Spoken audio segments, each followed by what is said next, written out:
What's going on, guys? This is Rob, and we are back with Avengers Armageddon, where Marvel's newest Superman is basically becoming a bad guy. So, this picks up with Red Hulk continuing his campaign to take over Latveria and the surrounding countries, specifically Symkaria. Because keep in mind, while yes, Dr. Doom is traditionally the leader of Latveria, he's dead, and he's been dead for a while. And so Red Hulk saw it as a chance to infiltrate and take over Latveria, establish it as a beachhead, and then start working his way out to other countries.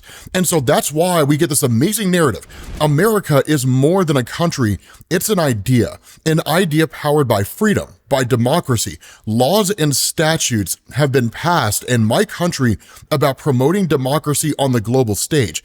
Meaningless words written by men who are afraid to get their hands dirty, but I am not. And that's the crazy thing, is because in this attack, one of the Hulks that was created by Red Hulk is injured and then talks about how much it hurts. So like that, we're establishing right off the bat that where these Hulks have been made to help infiltrate Latveria, and they've been here for a while, right? Especially in the events leading up to the Avengers Armageddon event, they don't heal the way a Hulk normally does.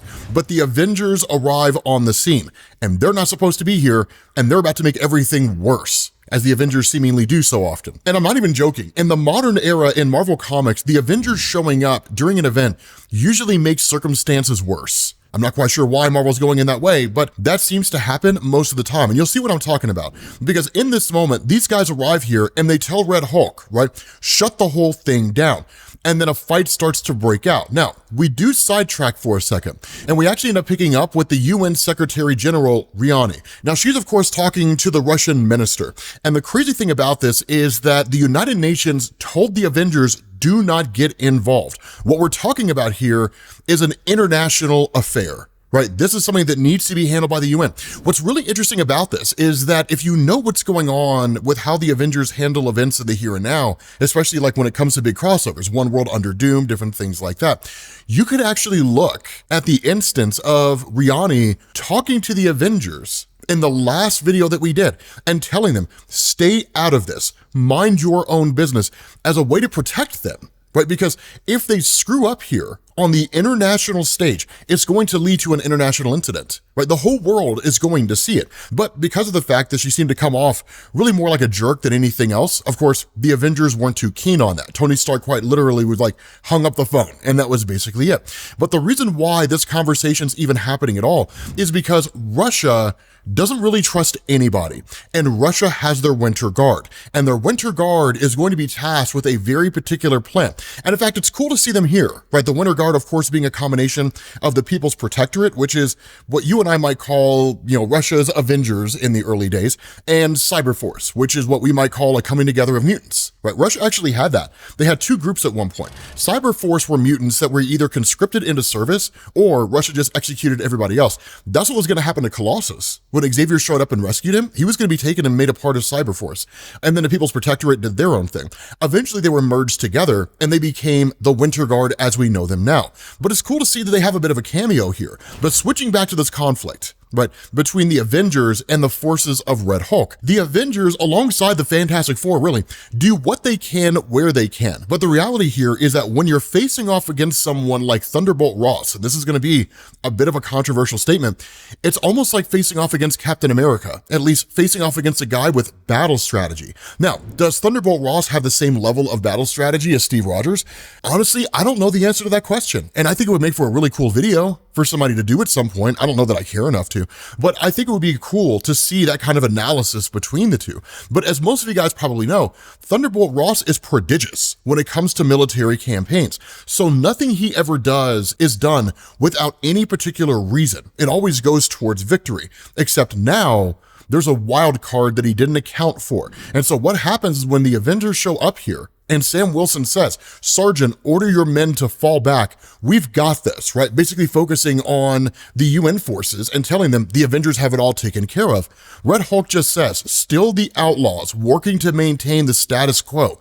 The world is broken and you keep it that way. Now that's been an argument being made against the Avengers within the Marvel Universe for quite some time, right? That for someone like Thunderbolt Ross, he's quote unquote trying to make the world better. The Avengers are trying to keep the world the same way that it always was. was. But the reality here is that Thunderbolt Ross is a fanatic, right? This is a guy who has convinced himself that his worldview is the only worldview, and any worldview outside of that is the wrong one. And either that person needs to be destroyed or their worldview needs to be corrected, right? So in effect, he's an extremist. And as most of you guys are aware, extremists are very dangerous people. And with regards to Thunderbolt Ross, we'll see why here in a minute. But the wild card that we were talking about here is Colton. Right? Now, he doesn't really have a superhero name per se, but he's the wild card here. Keep in mind, right, that Colton was part of Marvel reworking, quote unquote, the Captain America mythos, which is to say they basically backed up that instead of Captain America being thawed out from ice in like the 60s, that it happened post 9/11.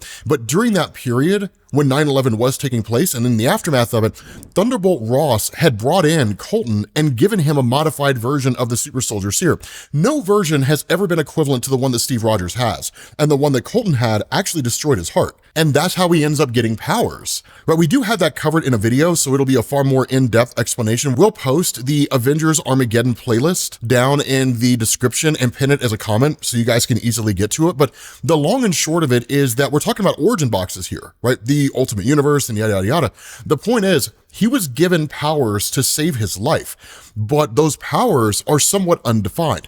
We don't know whose powers he got. I think he got Hyperion's powers, right? But we don't know whose powers he got. The point is, though, this is a guy who's been wrestling with any number of mental health issues, tumbling down this rabbit hole of what you and I might see as self-destruction and fanaticism, suddenly being given godlike abilities. What could go wrong?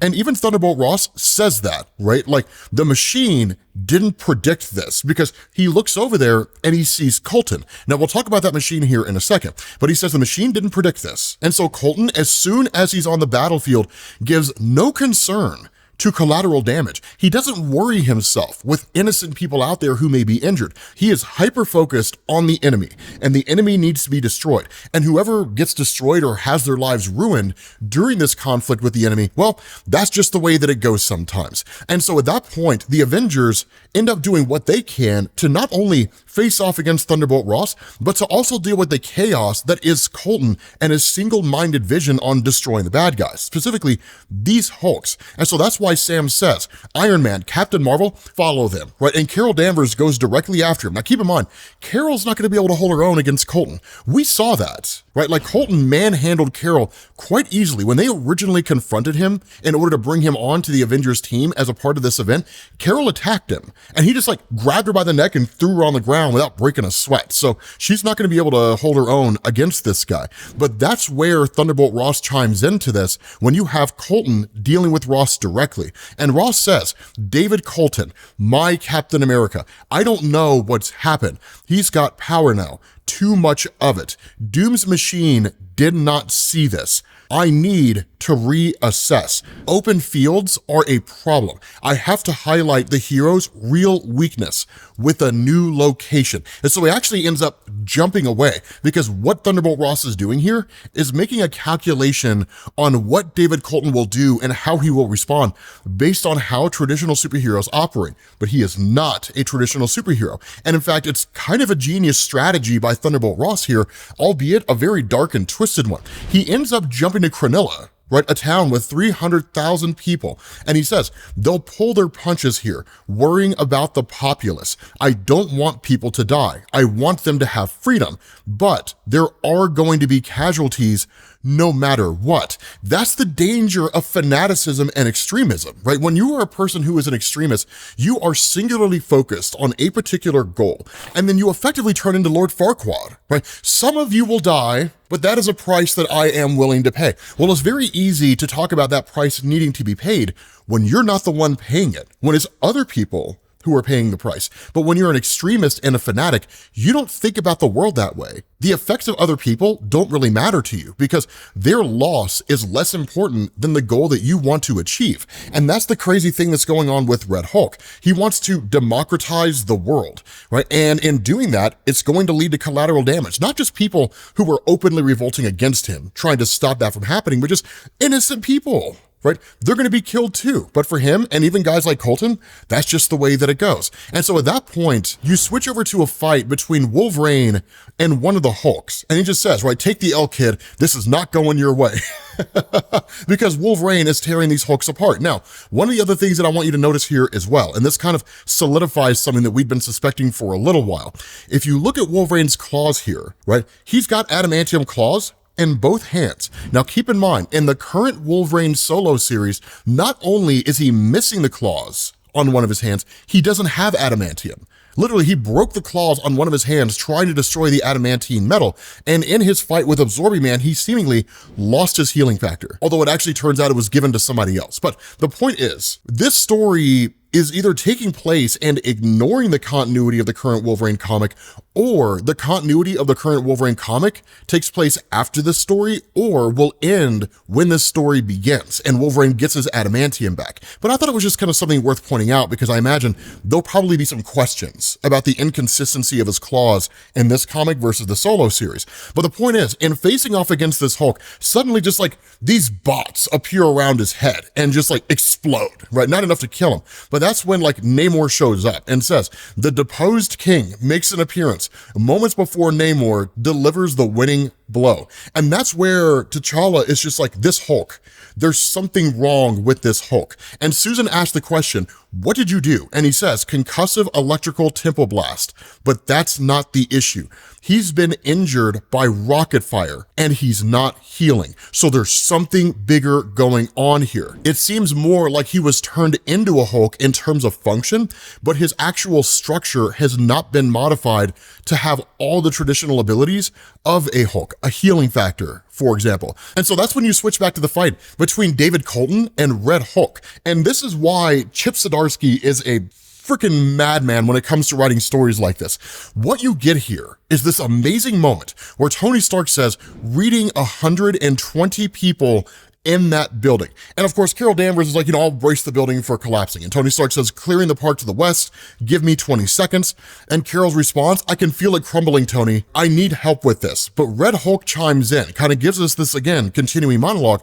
I don't know what game you're playing at, Colton, but after I made you a super soldier, and then immediately Tony Stark chimes into Colton, right, David, get Ross out of the city now. And Ross just says, you used to rant about spreading democracy across the world. Well, that's exactly what I'm doing. But David Colton doesn't really care, and he attacks Red Hulk anyway, and does knock him out of the city. The reason why I say Chip Zdarsky is so amazing in this moment is because of the exchange, the interactions between the characters. It's not Bendis speak, right? If this was Bendis speak, this conversation would be a lot longer. Carol, yes, Tony, I'm reading 120 people in that building. Okay, Tony, is there anything you want me to do? I want you to brace the building as best you can. Okay, I'll brace it while you find us a spot to land. Okay, I'm looking around, Carol. I see a spot. It's just all this unnecessary dialogue, right? It's like an Aaron Sorkin script or something like that. But Chip Zdarsky is able to find this kind of perfect blend between action and dialogue, and it's fantastic. I love the way that Chip Zdarsky writes stories. But that's a crazy thing, is that when Red Hulk is knocked out of the town, David Colton catches up to him, and David Colton just starts beating the crap out of him. I mean, literally, he's going in for this blow. And that's where Bucky Barnes shows up behind him, right? And then points a gun right at him. And David Colton stops for a second. Now understand, Bucky doesn't say anything because Bucky doesn't have to. This is one of the best things. This is why I also say Chip Zdarsky, the way he handles Bucky is absolutely amazing here. And that's why I would highly suggest you check out Invaders if you haven't seen it yet. But Bucky Barnes, being a guy who has been down this road before, wrathful vengeance, he's been the man on the wall. He knows exactly what Colton has experienced. He knows exactly what he's thinking now, and he knows exactly what Colton wants to do. And the beauty of this moment is really kind of up to interpretation, but I would interpret it to say that what Bucky's doing is trying to save him. If you deliver that killing blow, it's going to send you down a path that you're never going to come back from, because Bucky went down that path and it was almost impossible for him to come back. But at the end of the day, even though Thunderbolt Ross is back in his human form, Colton doesn't care. He goes directly in for the killing blow. And thankfully, Iron Man swoops in just in the nick of time and stops him. And he says, you don't get to decide that, Colton. He's down and he will face trial. You were reckless back there. And now people are dead. And at that moment, Colton just grabs Tony Stark, rips the core out of his suit and just says, "You all talk too much. People died, it's war, it's unfortunate, and I'll carry those deaths with me, the same as I did before. But you know what? More will keep dying because you let Ross live. You're weak. God gave you incredible abilities, and yet you're all still so damned weak. People with powers and big brains playing and helping people. You should be ashamed." And at that point, he takes off. Now, this is one of the cool things about it, although it does create a bit of a concern here. The whole statement that he makes when he says, like, people died, it's war, it's unfortunate, yada, yada, yada, this gives the impression that he's not that far removed from Thunderbolt Ross. And whatever campaign he goes on next, it will be a utilitarian campaign, right? The needs of the many outweigh the needs of the few, which can be very, very dangerous because it risks turning Colton into just every guy who got powers and turned evil ever in the history of any media that's ever been created in the history of mankind.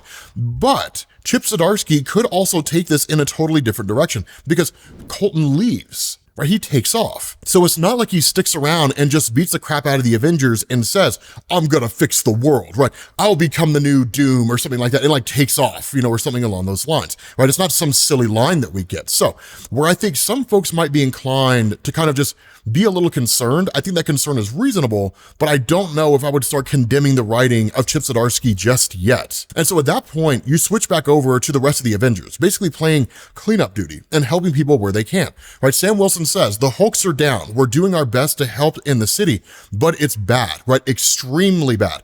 Tell me you've got Ross. If not, I can spare some people to help you." And that's where Sam's just told, right? It's Bucky. Tony's comms are on the fritz, but Colton is MIA. And Ross is gone. Like literally, they turn around, he's gone. In the moment when they were focused on Colton, Ross disappeared. And that's when you find out that was the mission of the Winter Guard, right? They do not have some grand presence here. I kind of wish they were a little more involved in the conflict, but honestly, I kind of dig this a little bit more, right? Not because it diminishes them, but because you have this moment where it said, "Not a problem, sir. We got in close. Then Darkstar teleported in and out. Nobody noticed. We'll be back in half an hour with the package," right? It was literally just sneak in, sneak out. I love the idea that the Winter Guard function this way, but at the end of the day, they don't really know what it is that the Russian government wants with the body of Thunderbolt Ross. He's technically not dead, he's still alive, but that's the question. Whatever it is, given the history of the Russian government and Marvel Comics, right?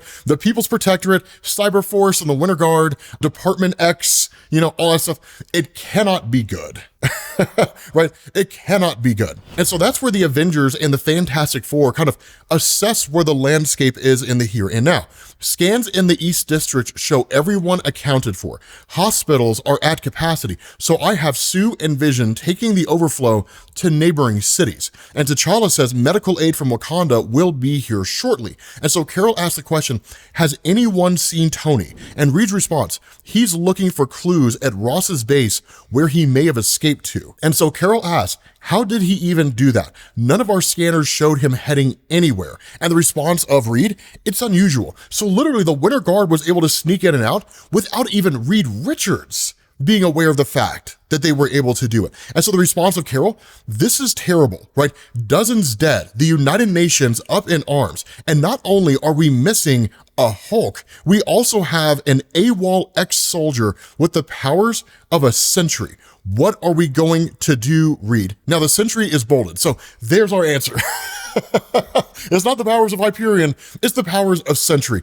Chip Zdarsky, why, man? Why not just give him the powers of Hyperion? I feel like it would have been dope. Either way, it's dope, right? But basically he has the powers of what would have been the Ultimate Universe version of the Sentry before the Ultimate Universe went away. And again, if you want an explanation on all that, the link's down in the comment section. But again, when Carol asks the question, what are we gonna do, Reed? He says, we take stock, analyze the situation, and then we do what we always do. We try our best. Now, here's the thing about this, and I think it's something that Chip Zdarsky indirectly beats around. Captain America Steve Rogers is not here leading the Avengers. Technically, it's Carol Danvers, right? But even if it was Sam Wilson, at the end of the day, neither of them have the leadership qualities or even the military capabilities of Steve Rogers, right? Steve Rogers is one of the most prolific military strategists in the Marvel universe. And had he been the one leading the team, none of this likely would have happened, with the exception of David Colton, because that was something that was going on with his character during the first volume of Chip Zdarsky's run of Captain America. He basically goes AWOL and does his own thing. So for a while, Zdarsky's been presenting this idea that David Colton is a danger to himself and other people. Then if you give him powers, all you're doing is exacerbating that. But again, Steve Rogers isn't here because he's quite literally in hell right now. He's literally in hell. And honestly, the story is amazing. It's phenomenal, right? But that's where we end up picking up with Tony Stark, because keep in mind, Tony is a futurist. He's always looking to the horizon. So when he shows up here, he's initially confronted by these soldiers and they tell him, right? Like, we had them. And Tony's like, what are you talking about? And he's like, the Hulks. Right? We were winning, but then you and your posse showed up, had to ride into town looking for all the glory. And now people are dead and you're walking around a free man, a free citizen who's never served a day in his life. What do you have to say for yourself? And the response of Tony is the same that it always is in these situations. You know, well, whatever you're feeling, me and my teammates are feeling it worse. But this is actually a great exchange, right? A soldier on the battlefield who was winning the war. It paints the picture that the Avengers care more about maintaining their role as Avengers and being superheroes and hang the cost, right? Instead of showing up here and then asking the military, what do you need from us? They showed up here and just took over the entire situation, convincing themselves that they could solve the problem. And maybe they could have, had it not been for David. But that's the thing, right? Once he gets inside, of course, he talks to his AI Friday and he asks, is there anything of note here? And his AI tells him 3 laptops that we can further analyze, a portable gamma radiation box and an unknown object giving off what appears to be multiversal energy. And the questions asked here, if you had to guess, what does it do? And Friday says, based on what I can tell, it may be a prognostication machine used for seeing the future. And so he asks, the future, okay, tell me, what did you see in this? And what it shows Tony Stark is an atomic explosion, literally a nuclear explosion. With that being said, guys, we're gonna bring this video to an end. Again, if you wanna get caught up on everything that's been happening here, including where this prognostication box came from, make sure you guys check the playlist. It'll give you the answers to all that stuff. Thank you all for watching, and I will catch you all later. Peace.